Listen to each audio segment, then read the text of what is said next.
I feel like we always start this the same way. Yeah, we do. I sit down from turning the camera on, and we look at each other, and are like, what's next? All right, Noah. Hello, and welcome to A Yarn Story. I'm Carmen. And I'm Kayleigh. And this is a podcast about knitting and wine and Other stuff. Whatever we feel like talking about. Yeah. Today feels like it's going to be one of those episodes. Yeah, we actually don't have like any plan for this episode. Ooh. So that could be a good thing or it could be a bad thing. Yeah. This will either be our best episode or our worst episode. In German, we'd say we're planlos. Oh. It's like planless. Yeah. Really. Which is a very... I was like, that sounds like planless, but Yeah. you know. Yes, but like it's an actual word. Yeah. I love German for that sometimes. Yeah.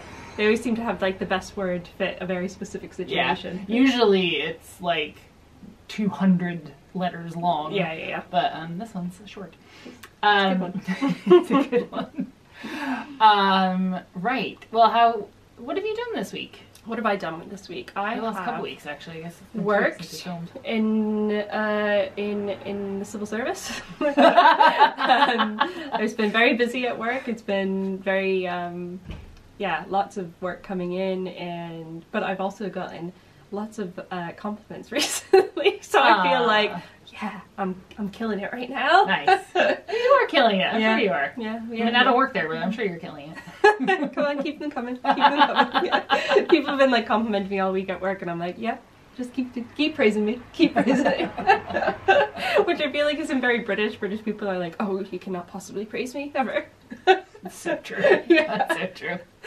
You know, that's also the biggest part about being an entrepreneur is there's like no one to be like, you're doing a good job there. Yeah. There's no one above you. Yeah. You're looking around and going, is that all right? Yeah, good, okay, yeah. Somebody tell me. Yeah. Yeah, that is true. That is actually something I haven't thought about a lot, where as I've been thinking more and more as I've been progressing through work, like in terms of my love languages, am I really somebody who is not a words of affirmation person? Because I really seem to like them. So, whereas I think like when I first took that love languages test, it was like there's 5 different love languages, and I think it was like my 4th priority. Whereas my first 3 were like quality time, acts of service is one of them. That's like when people do things for you. Oh, gifts. Oh yeah, big gift giver. I love gifts too. Give me gifts, give me words, give me all the things. You actually made me take that test. Yeah. I sort of like heard that term, and then you were like, no, go take it. Go take it. It's really fun. Yeah. And actually it was very useful. Yeah. It is a really good test to like, because one of the things that they say is like, what your love languages are, it's how you would like to receive love, but it's also how you tend to express it, which doesn't always match with your partners. Yes. So like Sam's is definitely like quality time and acts of service, but I think mine is like quality time, gifts, words of affirmation, acts of service, and then physical touch. I'm like, get off of me. You cretin. I do not want to be touched.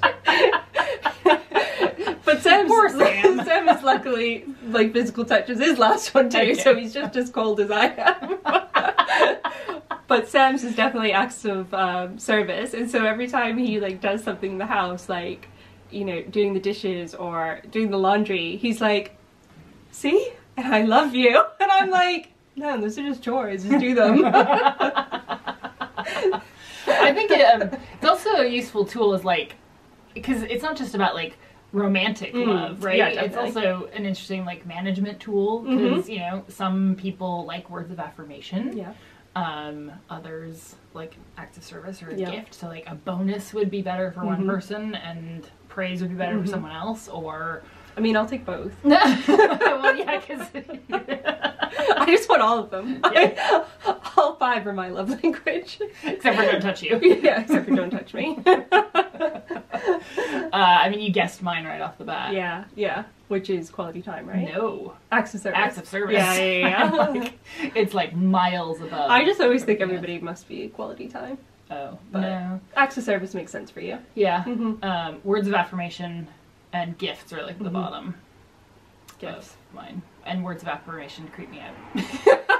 So, they give you the ick, like physical touch gives me the ick. Which is why I'm an entrepreneur. Nobody's telling me I'm doing a good job. And you're fine with that. And I'm okay with that. Yeah. Whereas I'd be looking around like, please, somebody? Anybody? Tell me. Well, that's not what we had planned for this episode, so... You're off to a good start. You're off to a good start. I hope everybody goes and takes your quiz. Put in the comments what your love language is. That would be really cool to see, actually. I wonder if there's any sort of, like, we can collect all this data. This is my now data brain going. We can collect all this data from the knitting community, and then we can, like, make an analysis of, like, oh, are knitters more likely to be gifters? Are they more likely to be acts of service people? Quality That's a very good question. Yep. I mean, okay, we're gathering research now. Yeah, exactly. Put it in the comments. Let's go to wine. Let's go to wine. Yes, I'm very interested in this bottle that you picked out. Yes, well, so it's from Good Pair Days. Oh, is it? And over the summer, I had changed my prescription to wine. I changed my subscription to get more red, whites and rosés. Okay. So actually, I usually have mostly reds kicking about my flat. Right. And I was going through stuff and I was like, oh, I need to change that because I have like no red wine now. So this is an older bottle from them. I mean, from the spring. And it's from Portugal. Oh, very nice. And we did just have to run across the street to have them open it for us. Yes, not Good Pair Days open it for us, but our lovely local pub, the Bell. Yeah. We were kind of like, oh crap, where's our corkscrew? We don't know where the corkscrew is. Basically, somebody cleaned downstairs, and we can't find it. We can't find everything. Good job cleaning, though. Yeah, exactly. It's lovely down there. It's very nice. We just don't know where the corkscrew went. So the Bell is across the street, and they kindly opened it for us. But what did they tell you? They were like, oh, yeah, we would love to open that for you, but also we just changed everything to screw top, so I don't even know if we have a corkscrew. And then they found it, like, in some corner of the bar. A bar without a corkscrew. Yeah, I know. It's very much a first world problem, or contemporary world problem. Would you like to show off the beautiful bottle? Yes. It does have a cool label. Yeah, it does. I thought that was Stanley Tucci to begin with. Oh. So it's from Portugal, boutique winery, Boina. And the grape type pronunciation is Turigardland. Turigard. Okay. So, Turigard. The primary flavors are black fruit, mulberry, red cherry, red currant, wild strawberry, balsamic, damson, and violet. So, very fruity. Ooh. This is going to be good, I think. Yeah. Actually, I was sneaking a peek at this while you were getting the bottle opened, and I was like, oh, I feel like we need food with this. Some cheese or something? Yeah. So, anywho. This is a stunning red wine made from a blend of traditional Douro grapes from Touriga Franca, Tinta Amarella, and Sosa. Oh. This is where we need Susan. They only told me how to pronounce one of those. They didn't write out the rest. And Carmen's a German speaker, not a Spanish speaker or a Portuguese or speaker. French. Like, all right, with no doubt one or two other varieties in the mix, such as the way of the Douro likes to do things. On the nose, this wine has bright and vibrant wild strawberry and black cherry notes with a classic damson character. This wine feels unpushed and honest from top to bottom. Okay, we love an honest wine. We do. The Portugal Boutique Winery is a relatively new player in the Portuguese wine scene, but they certainly made a big impact in a relatively short space of time. The project was conceived by a bunch of people whose names I can't pronounce. So, however, the pair have not been afraid to branch out beyond the realms of Portugal's most famous wine region and are also producing some seriously good kit from Vinho Verde to the west and Barrida to the south. The pair's mission is a simple one: to create the wines that reflect their region and sense of place as much as possible through a relatively hands-off philosophy towards winemaking. Love a hands-off philosophy. With this in mind, Nuno and Antonio work with... Just said that and I was like, oh, of course I do, because I don't like physical touch. See, and what I thought is, like, if you really like to knit, like, you like to use pretty hands-on. Okay. Physical touch is only for yarn. Okay. Sorry, you get all your cuddles from. Yeah. Alright. Where was I? I don't know. When you taste these wines, there's a certain sense of purity and honesty behind them. These are some of the finest expressions of regional DOC wines we have tried in Portugal for quite a long time. This is a stunning red wine made from a blend of traditional Douro grapes. I think we read that. Yeah. So, Great. It has low sweetness, medium body, lots of fruitiness, medium tannins, medium acidity, medium oak, medium alcohol. It's a medium wine. It's a medium wine. Yeah. We should be eating it at a barbecue with red meat. Ooh, that would be good. Yeah. Mood. It gives us moods now. Ooh, moods. Yeah. Excited, contemplative, creative, and always a winner. What would you say is our mood today? Creative and contemplative? Yeah. Also, what kind of a mood is always a winner? Just always. Just like, I'm a winner. Yeah. Woo! Woo! That's how I was feeling last week. I'm a winner. Give me my praise. Okay, let's try this one. See, you and I had different weeks because I had a week where I kept trying to do things, and then the universe was sort of conspiring to not let them happen. Yeah. Namely, like, I think I only showered like once last week. Oh no. And this is because I would wake up in the morning going, okay, I'm gonna go to the gym later, so I'm not gonna shower first thing. Yeah. So I'm gonna go to the gym. Cheers. Let's try this. Cheers. Ooh, love the smell of that. I think that's one that this is going to get better when it's uncorked for a while. Yeah, I think this needs to sit in it. It smells amazing. Mm-hmm. It smells like very like dark fruits. Yeah. It's very really good Carmen body. wine. Yeah, really good body. It's not like too light at all. But actually, I think you've got it at like the perfect temperature because in Bath today it's like really quite muggy. Yeah. And so you might actually, if you were sitting outside, you'd probably want like a white or a rosé or something a little bit chilled. Yeah. And when I said to Carmen like, oh, bring a red, I was a little bit like, is that the right choice? Is that going to be a bit heavy for this weather? Because like humidity is already so oppressive. But I actually think the temp is really good of it. I really like how this one smells. I'm a big smeller of wine. Very cherry. I can taste the cherries. Yeah. I can taste the kind of like hedgerowy fruits. Yeah. So blackberry. Like the berries and like plum. Definitely. It's very good. Yeah. Very drinkable. Very drinkable. Would be really good with food. Yep, definitely. Yeah. This one I just saw is still available on the website. So I cool. order it in my next box. So maybe I'll do that. Yeah, I've been thinking about how I really want to do and I think it was inspired by Ronnie's brisket. I really want to do like a slow cook brisket. I've never made one. Yeah, with like a nice rub on it. Yeah, I've also been watching, this is going to be one of those episodes that we just go on tangents. Fine. I've been watching the show called The Bear, which probably everybody has heard about. It is amazing. In the States it's on FX/Hulu, whereas over here it's on Disney+. I have seen it. Yeah. I will start watching it because you have said I need to. Like, I'm pretty sure... I mean, if you watch the show, first season and second season, but especially second season, when the like story and characters kind of build to something, and basically my whole thing is like one of the best episodes of television is in this series. Oh, okay.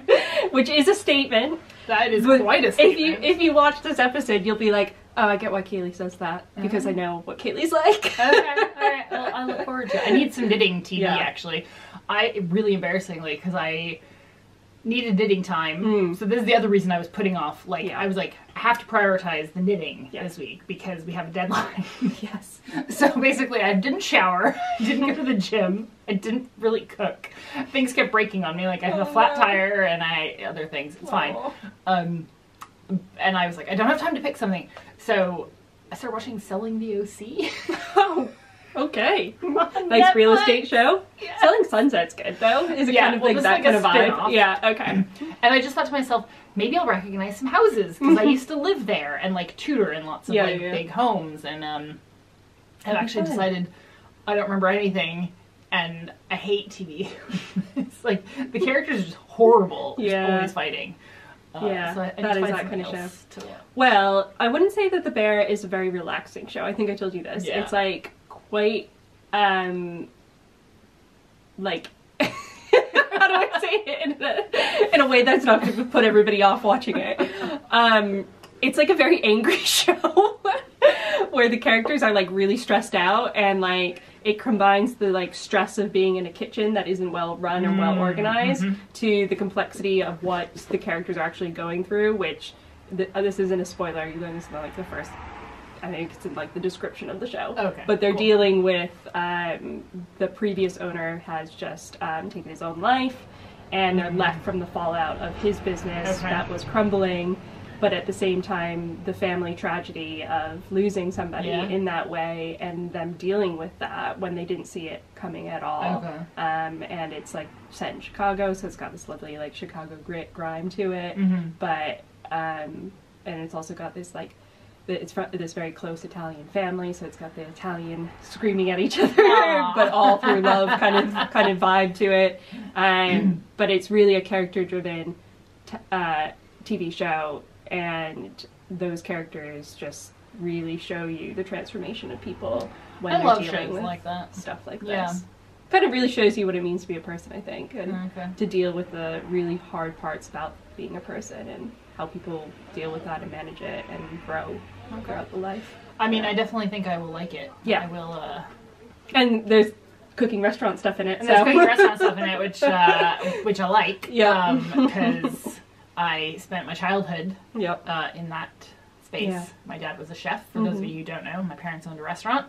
And my first job was ironing the napkins for the restaurant, the table runners. So my mom had made all of this. Oh, wow. Yeah, because my mom used to sew lots. So she'd made the table runners and the napkins. Like, there wasn't a service that it went out to. Like, they got washed at home, and they had to be ironed.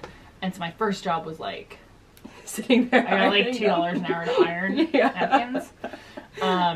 And then when I turned 14, and it was legal for me to work in the restaurant, my dad was like, and now you work in the dish room. And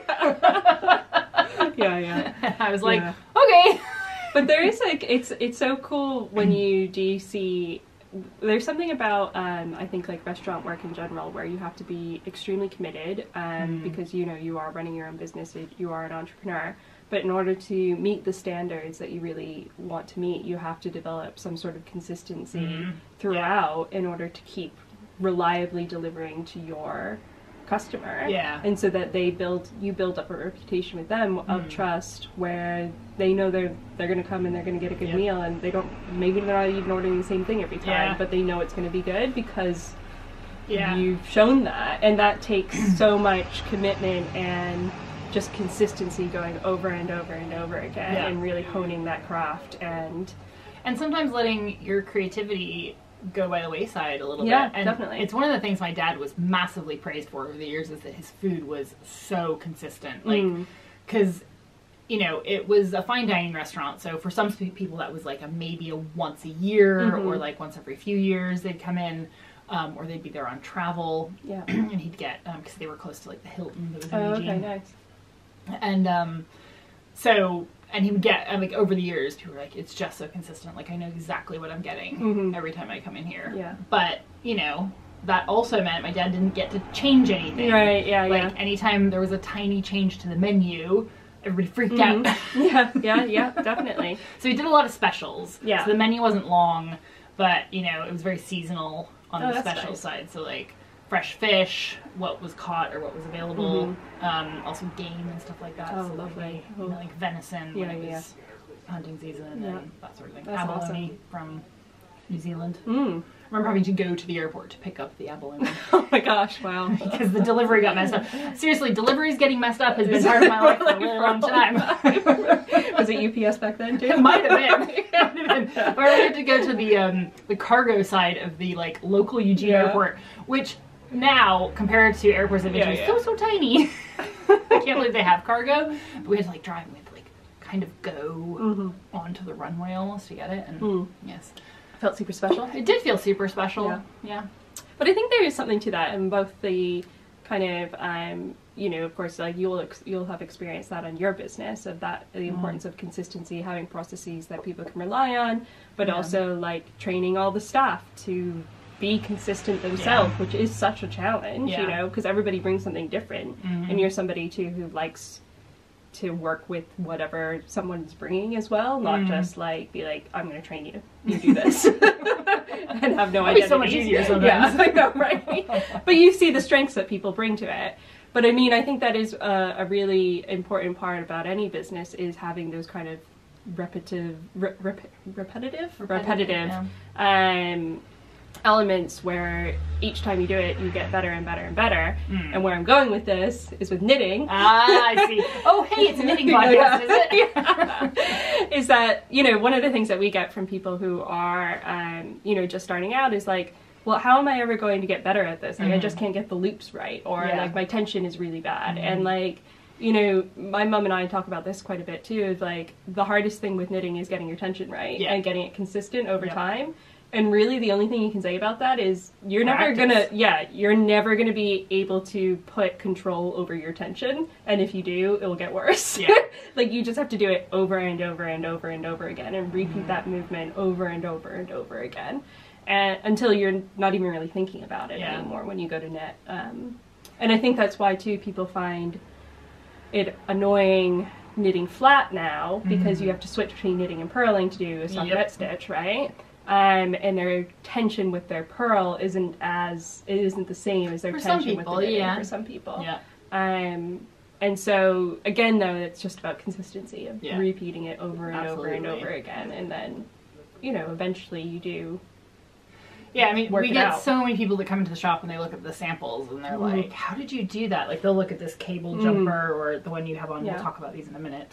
And how'd you do that? Like, practice. Yep. Literally just practice. And like a lot of ripping things out and starting again. Like, I mean, it's the same with any skill though, right? Like, every athlete out there, like, if you're a basketball player, you are shooting thousands of free throws every week to practice that. And, you know, it's just doing it over and over again. I think sometimes we like a quick fix, and the really good things take a while. They do. But I think there was an interesting area of research actually in my philosophy department. A friend of mine, Will Hornet. If you're a philosopher, go and look up Will's stuff. He's amazing.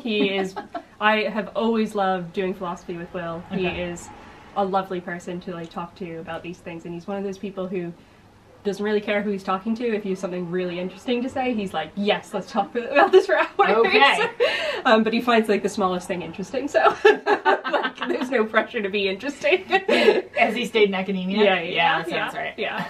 But he's lovely, and he was doing his thesis on skill and what it means to have a skill and be skilled. Okay. And one of the things that I often asked him, and I don't know if he has an answer to it yet.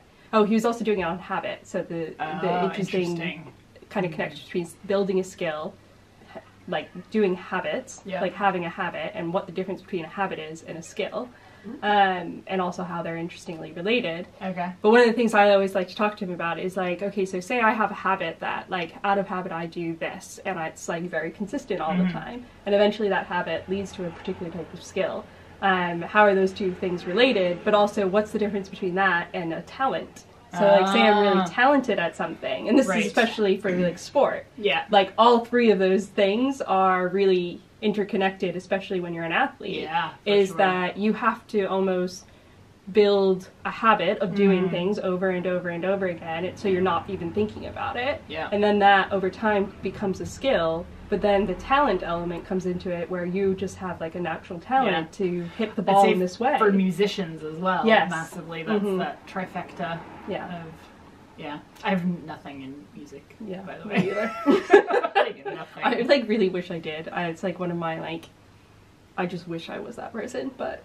Yeah, I've sometimes thought, like, I'm going to take a singing lesson just so I don't sound like screaming cats.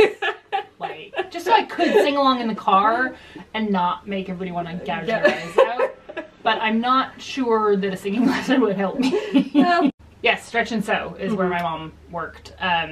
And they specialized in stretch fabrics, and apparently sewing with stretch fabrics wasn't that big until they came along. Okay, yeah. Actually, that makes sense. Like, when I talk about badass businesswomen, my mom's boss, Ann Person is her name.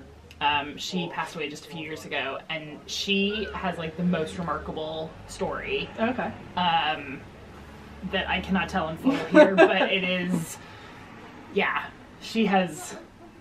Badass business bitch, yes. Yep. Like, Triple B. Yeah. Triple B.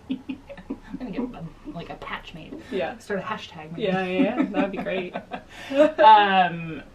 Yeah, so that's where my mom, that's where she worked, and she was like their creative director. Oh, awesome. For a while, and then she had me. Sorry, Mom. But she can still, like, she almost never uses a knitting pattern. Yeah, because she just kind of gets how to make the shapes. Yeah. I don't have this. Yeah, I know. I feel like, but I think this is something where this is something I never practice is a thing, and that's why. Like, I think I know the basics, like if I really sat down and thought about it, or if I didn't want to just like be mindlessly knitting and like just have somebody else tell me how to do it, then I think I could figure it out. It's just like, do I want to use my brain in that way?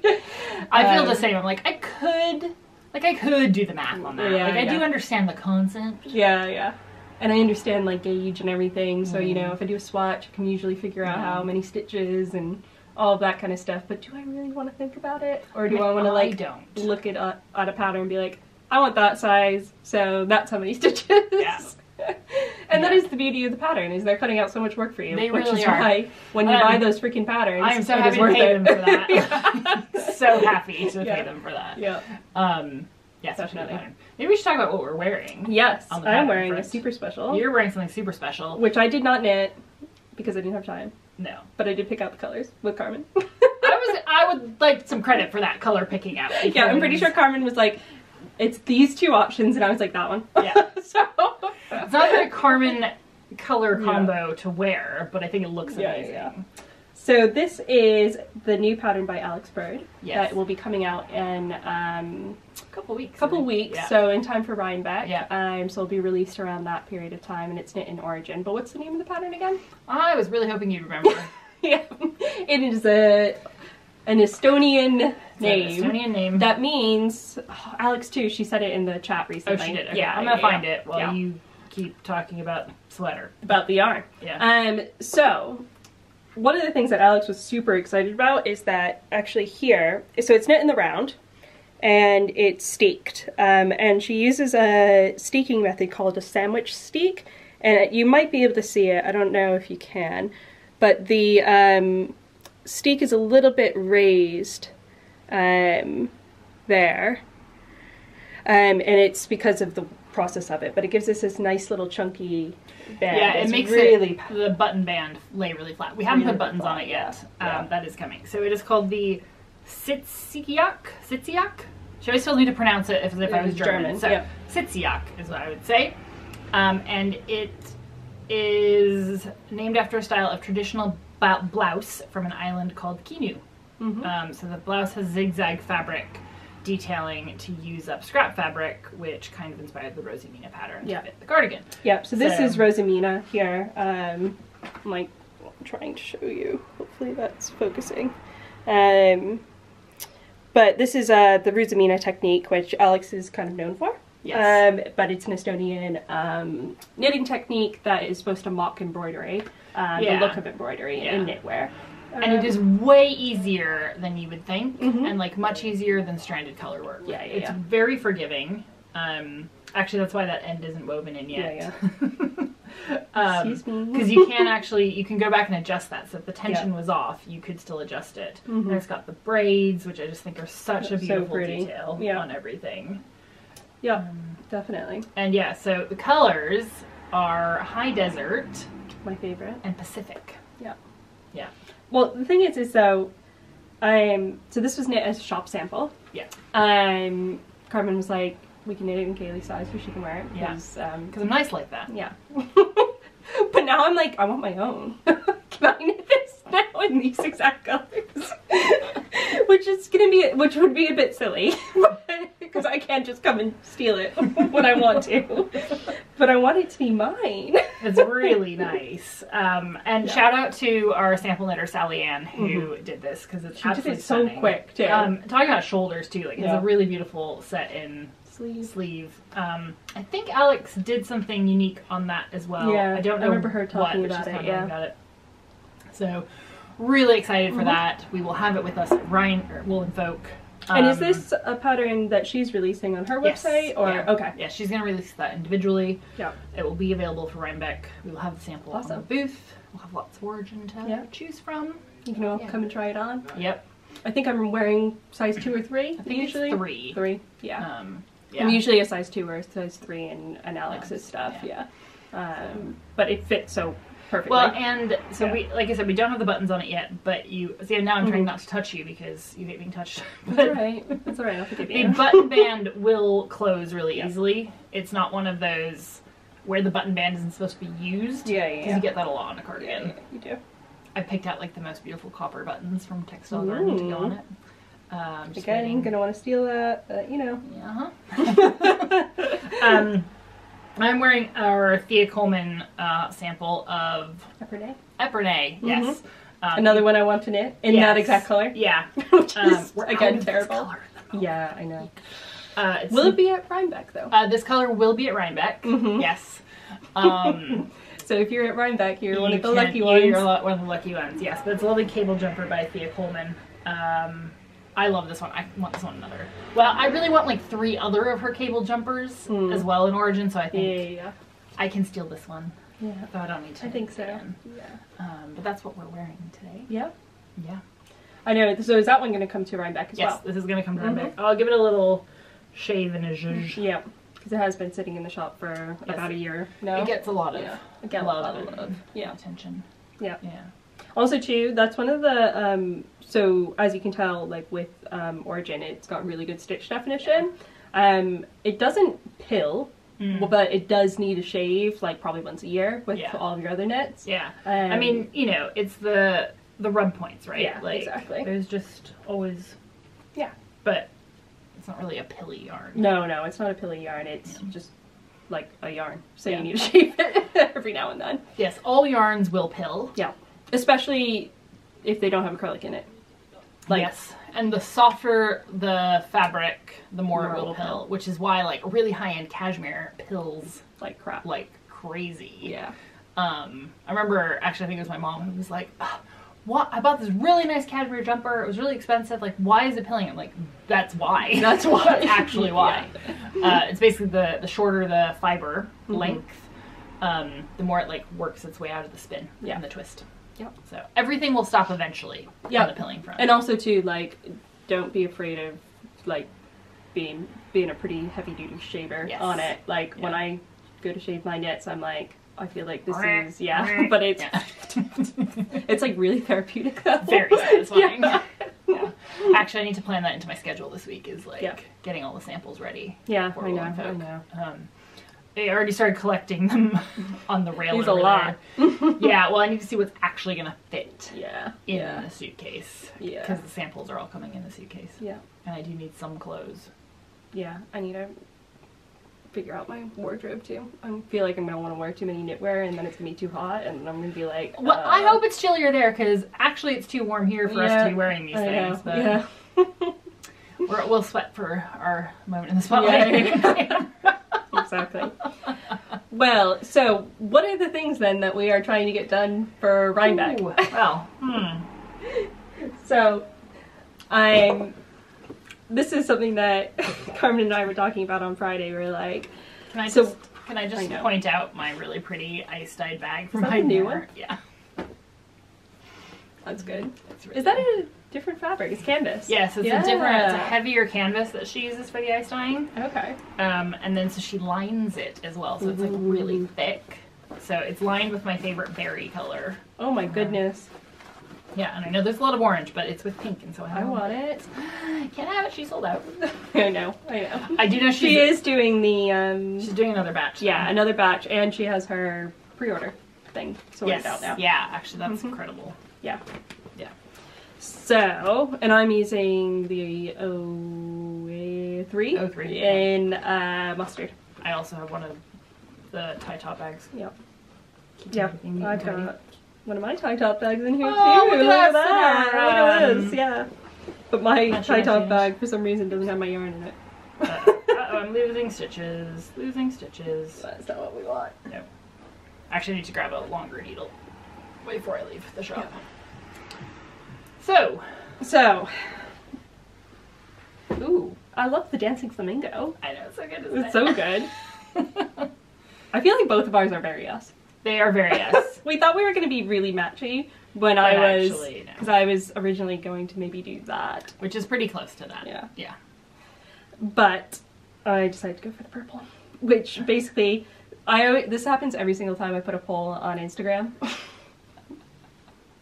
I just want to be like, after I do my poll, I'm going to be like, well, you all are wrong, and this is right. You know, sometimes the poll helps you realize which one you really want. But I understand why. So, okay, so these were my two options for the Tessellated Vests by Andrew Mowry. So this one is using hickory, shades of the earth, and cinema. And this is the one that everybody said, well, actually like 57% said that I should do this one. And then the other option was the one that I went for, which is the same colors, except it's using, I keep wanting to call it wild lilac, but amethyst. It's not amethyst. Purple. With hickory and shades of the earth. And the reason I decided to go for this one is because even though, so I think when I did the swatch, yes, cinema does look better with that bit of the spin cycle. But now, like, in the actual garment, as the spin cycle's changing, I think this is going to be better. Yeah. Like, holistically. I had that same dilemma. I think I showed off my swatch last time, didn't I? Yeah. Yeah. Mm-hmm. So I went with Dancing Flamingo in the end because I thought it was going to match the rest of my spin cycle scheme best. So I have Hickory, Next Level, and Dancing Flamingo going on. And yeah, basically, Kayleigh and I need every spare minute that we have to finish these. Gonna sit here and knit now. Possibly. And then I won't look at the camera anymore though. Yeah. But yes, we are trying to get this done because, as you can tell, we're kind of actually both at the same point. We are. Because we've been knitting furiously all week. Yeah. So I cast on last weekend. Me too. And so did Carmen. So, so yes, we are trying to furiously get through this so that we can actually wear it, and I think it's now like 2 weeks away, which is scary. Yeah, I leave 2 weeks from this past Saturday, so I leave in 2 weeks. And then I'm like 2.5 weeks, so I'm on the Wednesday. Yeah, and once I arrive there, I won't have time to like actually finish it. Yeah, so, yeah, exactly. I mean, there's a plane ride. Yeah. Where I could maybe be doing like the pickup of the collar and yeah, but that's gonna be stressful. But as a result, we may have to cut out some of our other knitting plans, which might be sad. It was sad. We were hoping to do a hat. Yeah. So by Rostis Sue. Rostis Sue. So it was one of his origami style ones that he's designed in Opus. And it's so cute. It's like a floppy, like a slouchy beanie. Yeah, slouchy beanie. And you're all really excited. Anna, we're gonna make really bright colored ones, but I am not sure if that's gonna happen. Yeah, I know. It's just the thing, we all have like this schedule of how we're going to achieve our knits, but then we forget that like life is there. Yes. Like it's not just knitting. It isn't just knitting. Yeah. Which is annoying. Yeah. Actually. I know, I have to say at work, so the nice thing about working from home now is that if there are like all staff calls where like I'm not doing anything but I'm just like sitting there listening, I can pull out my like knitting for an hour and get an hour of knitting in while I'm at work. That's nice. But I do feel like I can't do that in the office. No. So it's only when I'm at home. Like I feel like in the office people would be like, what is that girl doing? Seriously? Yeah. Well, yeah. And I keep having so much to do that I just don't get to it. But this is how I didn't go to the gym. Yep. And I didn't shower much last week. This is like the first time I've put on makeup and actually got dressed this week. So Sam was cracking up this week because I've been knitting so much. He was like, and I've been also too like missing my workouts and stuff. He was like, they need to invent something with knitting where like you can work out and knit at the same time. And I was like, I'm pretty sure like that defeats, like that's not, like maybe if I was on a treadmill, but like really then I would be like I don't think I'm coordinated. No, knitting's supposed to be like a nice, slow, relaxing thing. And working out is not. I did go to the gym this morning. That's good. And then I came back and knit. Oh, perfect. So that's a good day. Yeah, it was a good day. Yeah, I went out for a 3-hour walk with Sam, and then nice. came here, and then I'm going to knit all evening. Yes, I'm also going to do that. My flat is also not clean as a result of it. Yeah, that's what happens. I mean, we should take like a before Rhinebeck and an after Rhinebeck photo of our really good idea. Yeah. Do a little like video of yeah. Oh. It's all gonna be great. And we're gonna have this done. And it will be good. Will be a photo of us. Please come tell us how great it is. Especially Kayleigh, because she's gonna need the words of affirmation. Yep, exactly. Tell me how amazing I am, how much you love me. I wonder how Anna's is going. I know. Because she cast it on and then she was like motoring. Yeah. But I haven't seen hers at all. So I don't know. Yeah. I think Susan is done with hers. Yeah, but Susan is so quick. She is, and she did start before, way before. She did. But I do know that my mom is not finished. She started way before me. But it was because she wanted to finish the summer top. Oh. So she was doing like this, I don't know if it was a test knit or what, but basically I am her daughter 100%, like never get us to do a test knit if you want it done on time. Although now she's gonna come back and be like, that's just not true, I did my test knit in time. That's a you problem.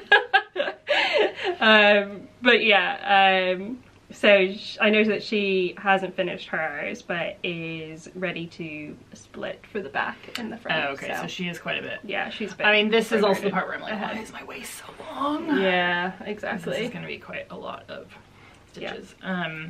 But it'll be fine. I do need to get a longer cable. It's a bit scrunched. I think I'll go faster if I don't have to keep moving everything. That makes sense. But we were also going to say with spin cycle, we're both at that part where, like, do we like this? Do we, is the skein actually nice? Like, I'm not really sure. Mine had so much blue in it is the thing, so I was saying that a few days ago. Yeah. But I don't know if you can... There you go. Yeah. So it's not really reading blue on camera, but there is so much blue in the beginning of mine that I was like, did I make a mistake by going for the amethyst next to it? But now that I've gotten a bit further on, I'm like, actually, I think that is going to be really nice. See, and I've just hit this weird yellow-orange bit, and I'm like, was that in my skein at all? Did I want that? Do I want yellow in my... I don't know what's happening. Should I have gotten rid of that? Should I have, like, micromanaged my spin cycle? But this is the point where you trust the spin cycle. Because there is a point in every spin cycle project where you're like, what is happening? Why did I do that? Is this nice? Do I like this? Is that what I was expecting? And then you gotta push through that, and then you're like, ah, yes, this is amazing. Trust the process. Yeah. Because that's the thing, on a whole, it always looks beautiful, and like, that's the whole point of that freaking like, they thought it out. Exactly the point of that yarn. So, like, you're not going to just use, like, if you like only like one tiny bit of your spin cycle on it and you want it all to be that color, like, then spin cycle probably isn't like for you.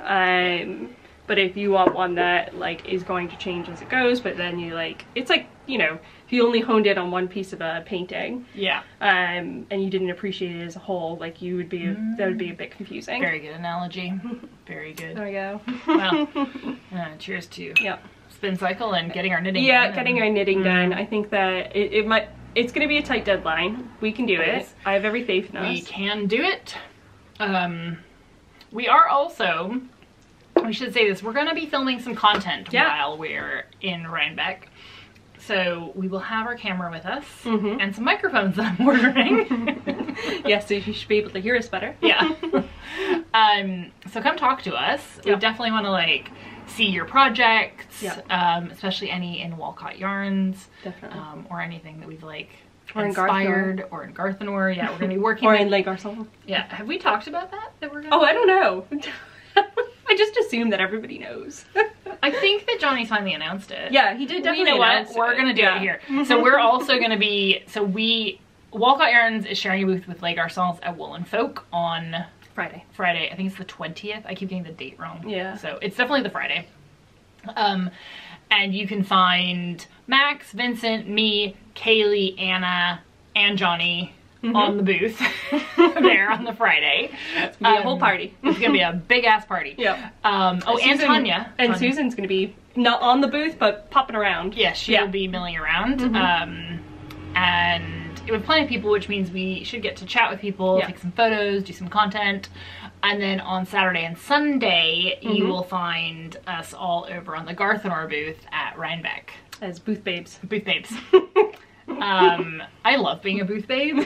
Actually, because you get to do all the fun bits of working a show with no responsibility. Yeah, exactly. So Friday I'll probably be really stressed out. Yeah. And Saturday I'll be like, yarn. Oh, this is fun. Let's chat. Yeah. And hopefully we'll get to join the hill photos. Definitely. On Saturday. Yeah. There's gonna be a lot going on, I think, on Saturday.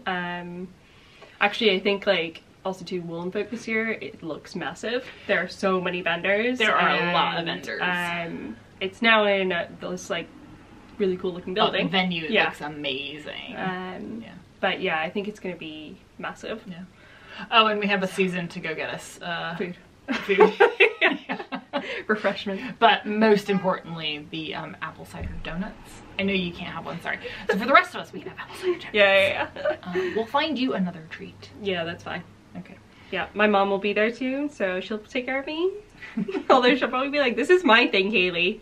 What You're not here to take care of you." Oh, she will. But yeah, you might be able to meet Jen Doherty, or no, Jen Rua. I keep forgetting that she got married. And changed her name. But you know, I knew my mom as Jen Doherty for a long time, so.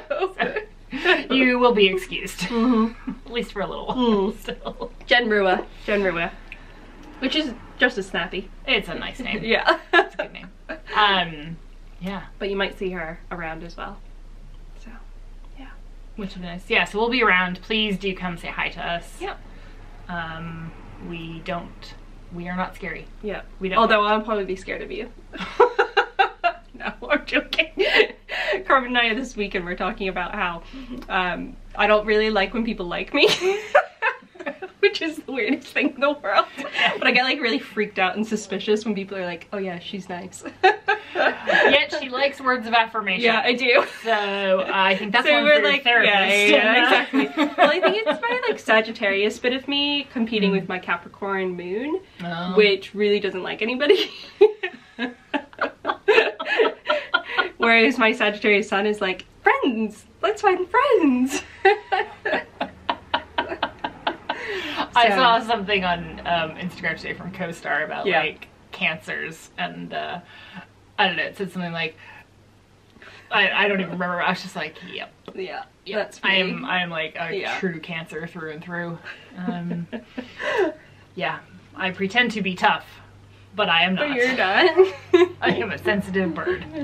Soft and squishy. Yeah. Okay, I think on that astrological note, we'll probably call before this we one scare you all away with our astrology. Thank you so much for joining us. And thanks. Thanks for joining us. Oh my god, that's all I gotta say. We will see you again in a couple of weeks. And hopefully at Rhinebeck. Hopefully at Rhinebeck, yeah. And don't forget to subscribe, like, and comment.